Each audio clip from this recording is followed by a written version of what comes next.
ಮಹೇಂದ್ರನೇನೋ ಹೆಂಡತಿ ಮಗುವಿಗೆ ಒಂದಿಷ್ಟು ಆಹಾರ ತರಬೇಕೆಂದು ಹೊರಟು ಹೋಗಿದ್ದಾನೆ. ಕಲ್ಯಾಣಿ ಮಗುವನ್ನು ಇಟ್ಟುಕೊಂಡು ಒಬ್ಬಳೇ ಬೆಳಕಿಲ್ಲದ ಜನಶೂನ್ಯವಾದ ಆ ಮನೆಯಲ್ಲಿ 4 ದಿಕ್ಕು ನೋಡಿಕೊಂಡು ಕುಳಿತಿದ್ದಾಳೆ. ಅವಳಿಗೆ ಒಬ್ಬಳೇ ಮಗುವಿನೊಂದಿಗೆ ಬಹಳ ಭಯವಾಯಿತು. ಎಲ್ಲಿ ನೋಡಿದರೂ ಒಬ್ಬರೂ ಇಲ್ಲ, ಮನುಷ್ಯರ ಶಬ್ದವೇ ಇಲ್ಲ, ಬರೀ ನಾಯಿ ನರಿಗಳ ಕೂಗು ಹೊರತು ಮತ್ತೆ ಬೇರೆ ಇಲ್ಲ. ಮನಸ್ಸಿನಲ್ಲೇ ಅವರನ್ನು ಏತಕ್ಕೆ ಕಳುಹಿಸಿಬಿಟ್ಟೆನೋ, ಹಸಿವಾದರೂ ತಡೆಯಬಹುದಾಗಿದ್ದಿತು, ಇನ್ನೇನು ಮಾಡೋಣ, 4 ಕಡೆಯೂ ಬಾಗಿಲು ಹಾಕಿಕೊಂಡು ಕುಳಿತಿರೋಣವೆಂದು ಯೋಚಿಸಿ ಬಾಗಿಲು ಹಾಕುವುದಕ್ಕೆ ಹೋಗಿ ನೋಡಿದರೆ ಬಾಗಿಲಿಗೆ ಕದ, ಅಗಣಿ, ಚಿಲಕ ಯಾವುದೂ ಇರಲಿಲ್ಲ. ಉಪಾಯವಿಲ್ಲದೆ ಹಾಗೆಯೇ ನಿರೀಕ್ಷಿಸಿಕೊಂಡು ಕುಳಿತಿದ್ದಳು.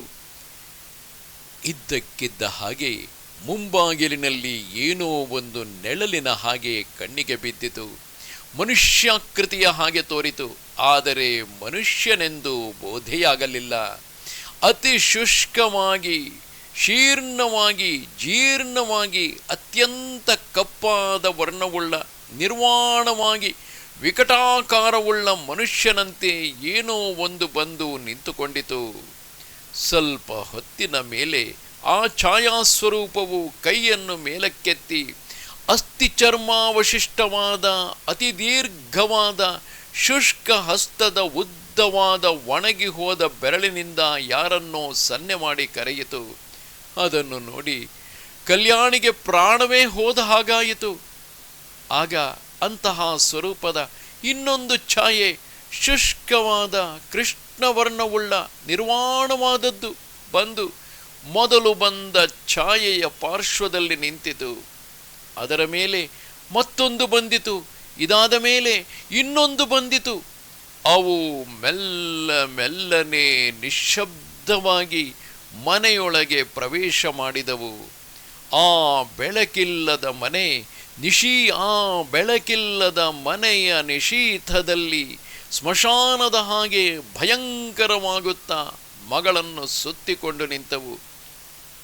ಕಲ್ಯಾಣಿ ಮೂರ್ಛೆ ಹೋದಳು.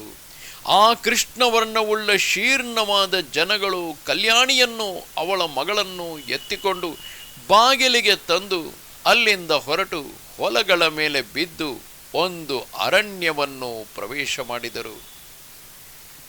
ಸ್ವಲ್ಪ ಹೊತ್ತಿನ ಮೇಲೆ ಮಹೇಂದ್ರ ಮಡಕೆಯಲ್ಲಿ ಹಾಲು ತೆಗೆದುಕೊಂಡು ಬಂದು ನೋಡುತ್ತಾನೆ.